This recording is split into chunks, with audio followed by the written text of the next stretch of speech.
Hello friends, આજે આપણે ચોખાની ખીર બનાવીશું।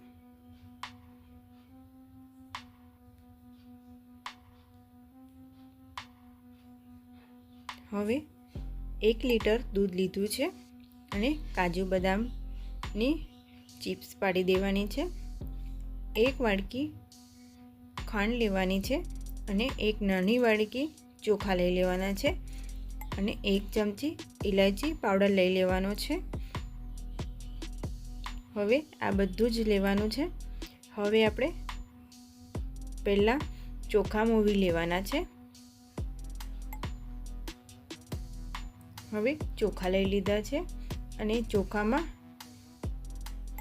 1 ચમચી ઘી લેવાનું છે। ચોખા ઘીથી મોવવાના છે। આવી રીતે મોવી લઈશું। ત્યાં સુધી દૂધ ઉકળવા મૂકી દઈશું। હવે ચોખા મોવી લીધા છે। પછી આપણે દૂધ જે ઉકળી જાય પછી એમાં ચોખા એડ કરીશું।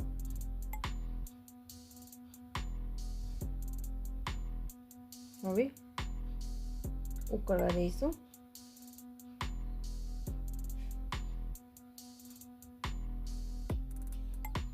વિડીયો પસંદ આવે તો લાઈક અને સબસ્ક્રાઈબ જરૂરથી કરી દેજો। હવે ધીમા તાપે દૂધને ઉકળવા દેવાનું છે અને જોતું રહેવાનું છે, હલાવવાનું છે, નહીં તો નીચે ચોંટી ના જાય એટલા માટે। હવે ચોખા હજુ ચડ્યા નથી, થોડી વાર છે।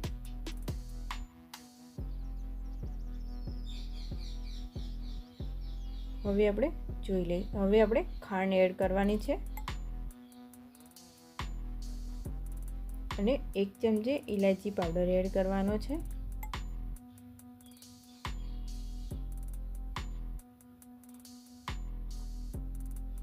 અને બરાબર મિક્સ કરી દઈશું। ચોખા અડધા થઈ જાય પછી આપણે આ બંને વસ્તુ મિક્સ કરી દેવાનું છે।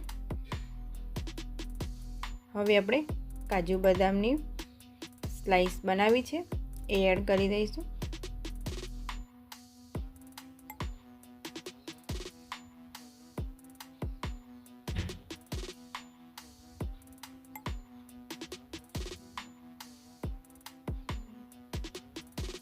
હવે બરાબર મિક્સ કરી દેવાનું છે। હવે સરસ ખીર બનીને રેડી થઈ ગઈ છે।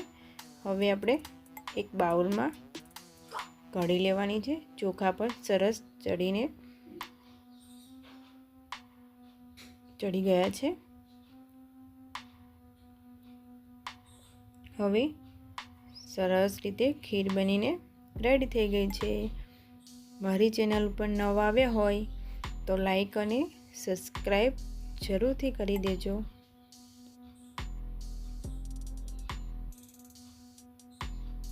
હવે એક બાઉલમાં કાઢી લઈશું।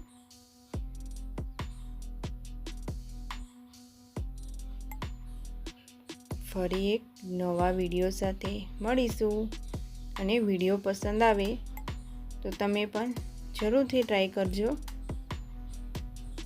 ગરમ ગરમ ખીર ખાવાની મજા પડે છે। એવી સરસ રીતે ખીર બનીને રેડી થઈ ગઈ છે। હવે ઉપરથી થોડા ડ્રાય ફ્રૂટ એડ કરી દઈશું।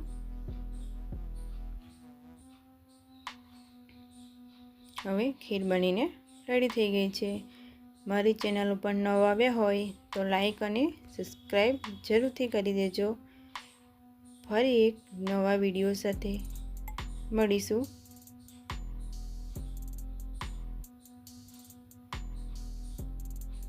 Thank you for watching.